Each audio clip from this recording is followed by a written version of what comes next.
Je termine pour cela, avec ceci. Allons-y.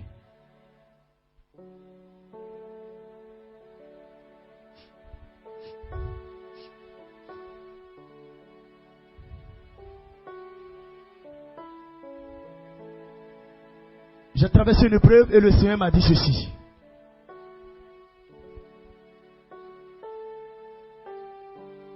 Il dit, dans vos épreuves, dans vos tests, vos difficultés, il vous arrive de mal interpréter mon silence.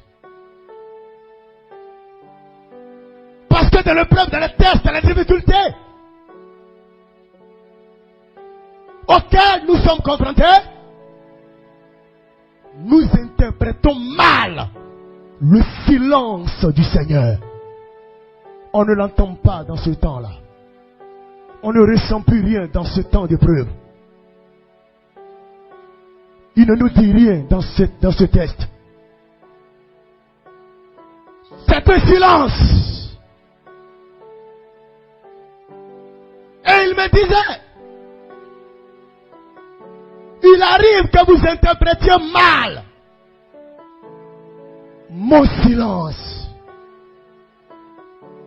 Quand vous êtes éprouvé, quand vous êtes testé, quand vous êtes dans les difficultés, certains vont jusqu'à croire que le silence du Seigneur est une faiblesse.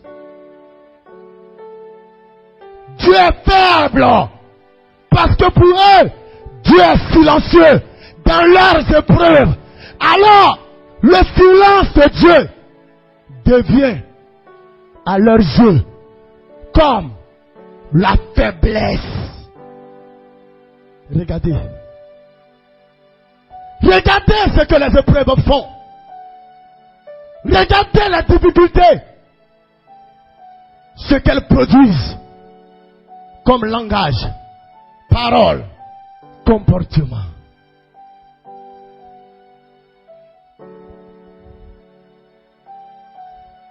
Comprenez que la créature de Dieu ne peut jamais dominer le Créateur. Il dit, comprenez, ma créature ne peut jamais me dominer. Comment pouvez-vous vous imaginer une personne qui a créé un objet et l'objet le domine? C'est qu'il y a quelque chose de défaillant quelque part. Alors, lorsque vous, mes semences, vous êtes éprouvés, la manière dont vous voulez que j'agisse, et quand vous ne l'obtenez pas, vous me mettez de côté. Vous me mettez de côté. Vous murmurez contre moi. Vous m'en voulez parce que je ne fais pas ce que vous attendez de moi. Saisissez ceci. Saisissez ceci. Je ne suis pas celui qui est à la recherche du royaume des cieux. Je ne suis pas celui qui peut se retrouver un jour en enfer à cause de ses actes. Yes. Dieu dit, il n'est pas celui qui recherche le royaume des cieux. Il n'est pas celui qui un jour peut se trouver en enfer. Saisissez ceci. Vous murmurez, vous vous lamentez, vous vous plaignez dans vos épreuves, dans vos tests, au point que vous croyez que son silence est une faiblesse. Saisissez ceci. Je ne suis pas celui qui est à la recherche du royaume des cieux. Je ne suis pas celui qui peut se retrouver en enfer à cause de ses actes. Je ne suis pas celui que le diable recherche afin de faire souffrir sa chair. C'est plutôt vous. C'est plutôt vous Et malgré tout, c'est vous qui m'en voulez. C'est vous qui murmurez contre moi. C'est vous qui vous éloignez de ma parole. Vous qui avez un pied dans ma présence et un autre pied dans les choses mondaines. Et c'est vous qui m'en voulez. Vous-même, réfléchissez un peu. Mais surtout, ne prenez pas votre cerveau pour réfléchir. Mais rentrez au-dedans de vous. Et réfléchissez avec votre âme.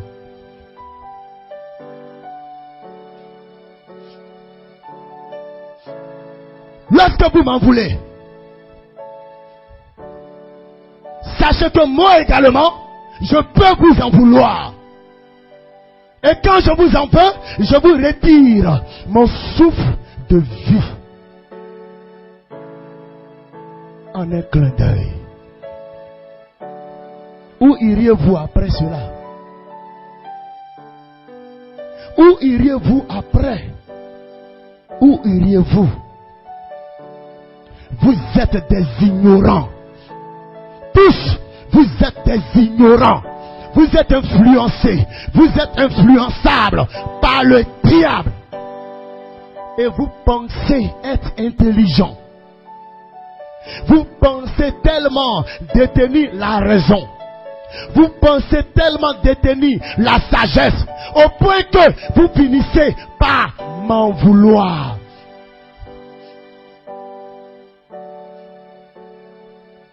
Sachez ceci. Je peux vous en vouloir pour vos actes. Je peux vous en vouloir pour vos dires. Je peux vous en vouloir pour vos pensées. Et si je vous en veux, je ferai comme vous. Car lorsque vous m'en voulez, vous ne m'adorez plus. Vous vous éloignez de moi parce que vous m'en voulez. Moi aussi, je peux réagir comme vous et vous retirer. Et retirer de vous le souffle que je vous ai donné. Voyez-vous? Voyez-vous? Vous êtes des êtres humains au cerveau limité, à la sagesse limitée, à la raison limitée, à l'amour limité. Et malgré cela, vous vous croyez trop fort, vous vous croyez trop sage, vous vous croyez trop intelligent, vous croyez avoir trop la raison. Continuez ainsi et vous verrez.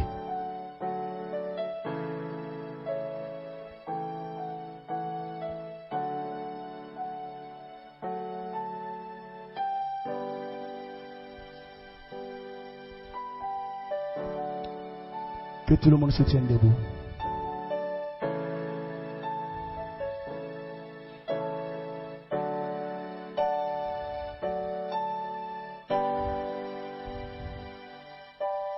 Il est tellement proche de nous que notre main ne l'est de notre corps. Nous sommes ignorants. Nous sommes influençables.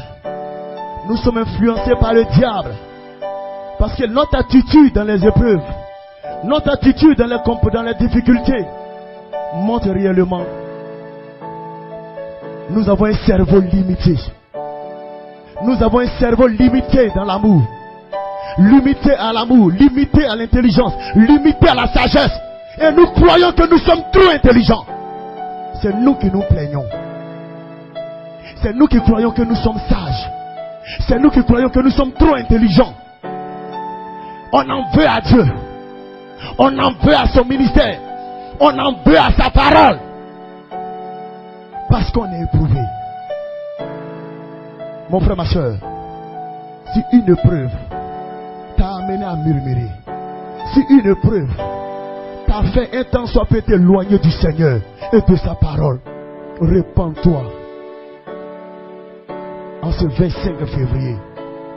Car une épreuve, plutôt une expérience chrétienne, doit être éprouvée par le temps.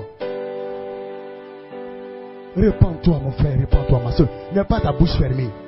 Tu ne me diras pas que toi, tes épreuves que tu as traversées, tu as été juste. que tu n'as rien fait. Tu n'as pas pensé mal. Tu ne t'es pas lamenté, tu ne t'es pas plaint. Lève-toi et dis pardon, Seigneur. On croit être intelligent. On se plaint, on se fâche, on murmure, on sort, on quitte la parole. Il dit, regardez, vous avez un cerveau limité. Vous êtes ignorant. Pardon, Seigneur. Mais cantique sur le pardon. Pardon, Seigneur. L'église, j'ai traversé une épreuve. Et vous savez ce que j'ai fait? Je n'ai jamais exprimé comme ça. Mais au fond de mon cœur, je disais, mais avec tout ce que j'ai eu à faire, vous voyez, l'épreuve était telle que je commençais à dire, mais avec tout le bienfait, je n'ai pas rempli cela officiel. Je n'ai pas clamé sous tous les toits. J'ai dit, mais pourquoi? Il est vrai que le Seigneur m'a donné la victoire sur mes ennemis. Mais lorsque le Seigneur m'a fait saisir la chose, j'ai dit, Seigneur, cette victoire n'était pas parfaite. Parce que la victoire parfaite, lorsque Jésus a fait du bien, et qu'en retour, c'était le mal, il ne s'est pas promené. Il n'a même pas pensé dans son cœur au bien qu'il a fait. Il n'a jamais mentionné cela. Et moi-même, ton serviteur, je prêche ce message, cet enseignement que tu m'as donné. Mais l'épreuve était ardente pour moi. Sans même clamer partout et là.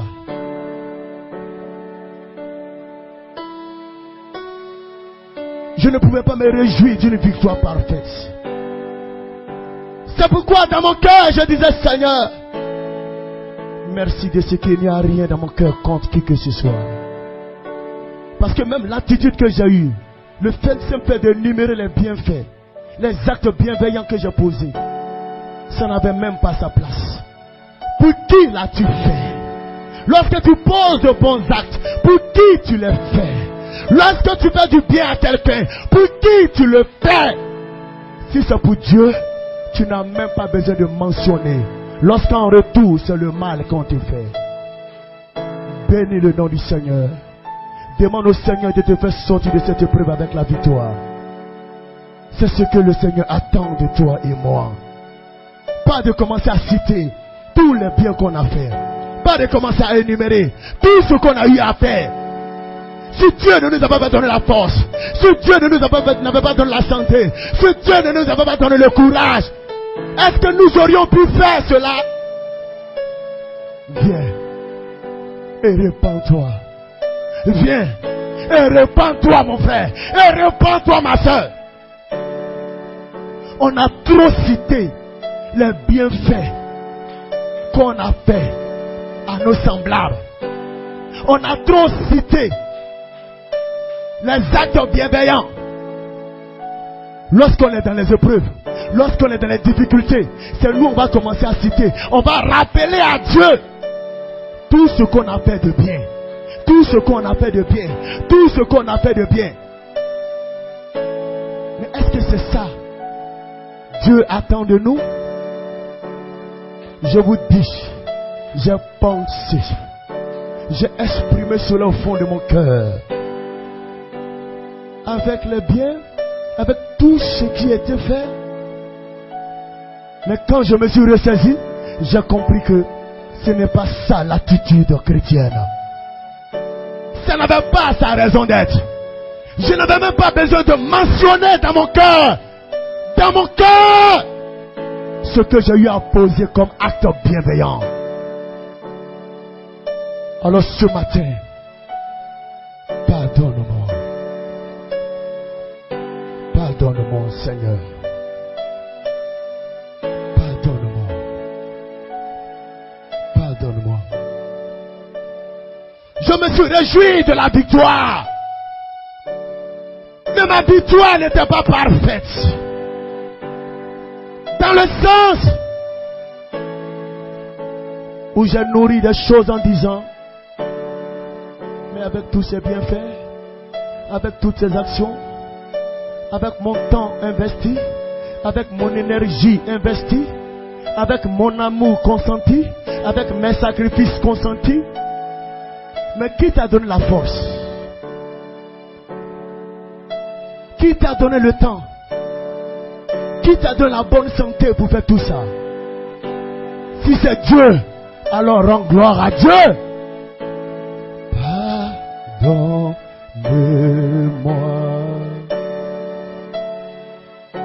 S'il vous plaît.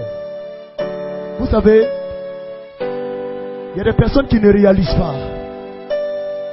Mais c'est quand elles meurent, elles se rendent compte que c'est maintenant que je comprends les enseignements de l'homme de Dieu. C'est maintenant que je comprends les prédications de l'homme de Dieu. J'ai pensé que je pouvais me permettre tout ce que je voulais lorsque j'étais éprouvé.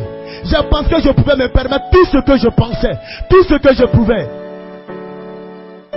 Mais je me suis rendu compte que quand tu es un chrétien et que tu as une expérience véritable avec le Seigneur, Dieu va éprouver cela. Et dans l'épreuve, tu dois garder le comportement chrétien toujours.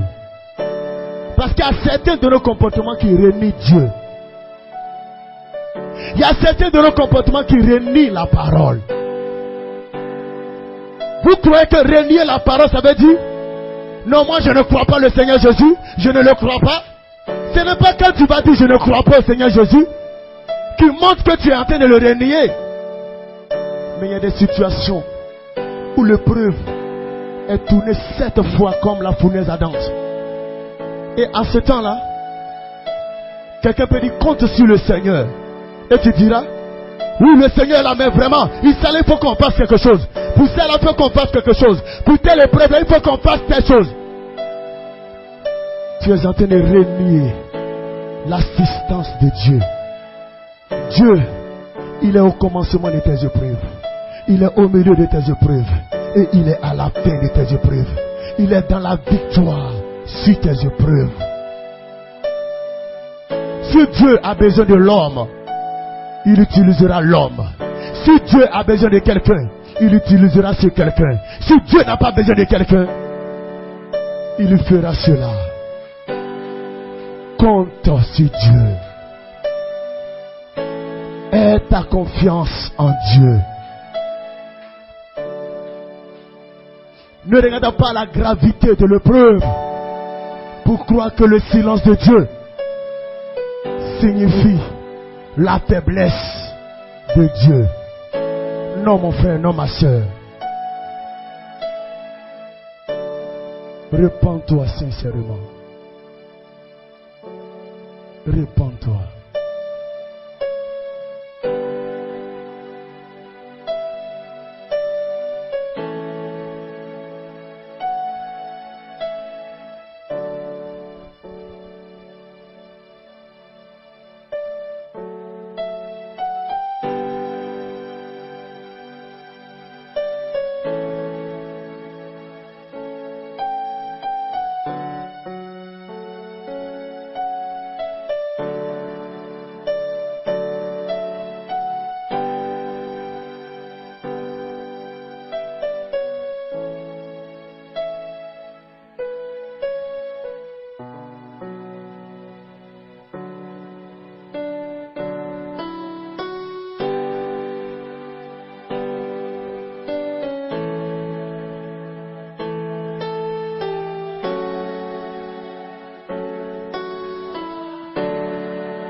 Oh.